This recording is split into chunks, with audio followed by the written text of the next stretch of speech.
Bună ziua, dragi nativi din Zodia Gemeni, bine ați revenit alături de mine, o citire detaliată pentru săptămâna 7-13 aprilie, carieră, dragoste, finanțe, să vedem care sunt previziunile pentru această săptămână și ce ar trebui să știți voi toți cei care sunteți gemeni. Se pare că în această săptămână veți avea parte și de judecată, da? Cineva din jurul vostru, din anturajul vostru să vă judece, să vă critique, să vă tragă la răspundere. Haideți să vedem acum și pentru carieră, dragoste, finanțe și sănătate.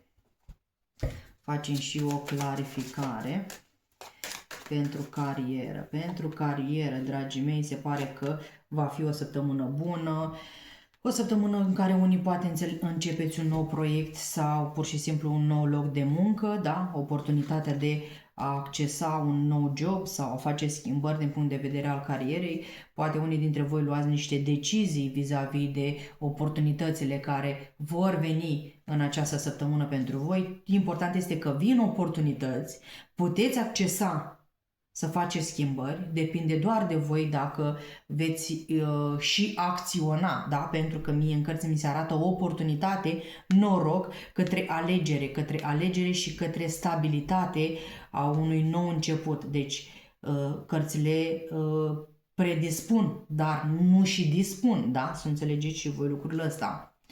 Bun, mergem mai departe. Din punct de vedere sentimental, se pare că aici nu o să fiți foarte bine. Poate unii dintre voi deja suferiți din cauza unei despărțiri și continuă această stare de suferință, de nemulțumire. Alții dintre voi poate că veți trece printr-o cumpănă în această săptămână vis-a-vis de relații, vis-a-vis de parteneri sau persoana pe care o aveți voi dragă la inimă. Mie mi-arată o rătăcire, o separare, o supărare, poate chiar o ceartă pentru cei care sunteți deja în cuplu. Deci așteptați-vă la întristare pe partea sentimentală în această săptămână, fie că vreți, fie că nu vreți, ceva acolo nu o să funcționeze și asta o să, bineînțeles, o să vă strice buna dispoziție. Din punct de vedere material, se pare că vin niște vești rapide, da? Poate că vă sună cineva, vă transferă niște bani, intră niște bani în contul vostru, da? Din munca voastră și în același timp cred că vă face și niște planuri de viitor într-o investiție sau achiziționați ceva, reușiți să banii care vin către voi să investiți într-un proiect sau pur și simplu în ceva ce vă poftește vouă inima, dar tot ca proiectul vostru reprezintă. Deci o săptămână bună din punct de vedere material. Hai să vedem așa, pe parte de sănătate, asul de monede, judecata și nebunul. Cred că va fi o săptămână în care energia de nou, vitalitate, renaștere, da, poate să vă simțiți bine, să aveți un boost de energie, să fiți pozitivi și dispuși să porniți la un drum.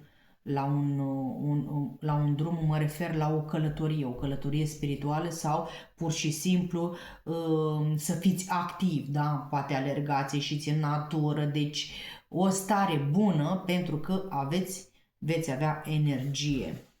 Bun, acestea au fost previziunile cărților. Acum o să vedem și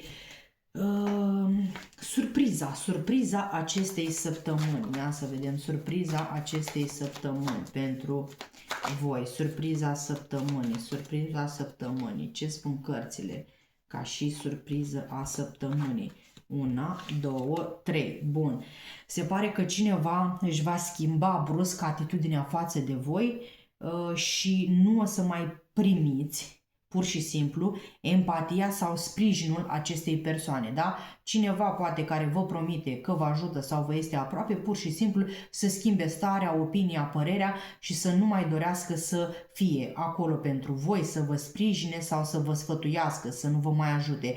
Deci se poate schimba starea cuiva într-un mod nefavorabil pentru voi în această săptămână, da? Așteptați-vă la orice. Fie că este vorba de un bărbat, fie că este vorba de o parte femeiască care voi vă așteptați să primiți empatie de la acea persoană. Bun, dragii mei, vă mulțumesc, la revedere, o zi bună!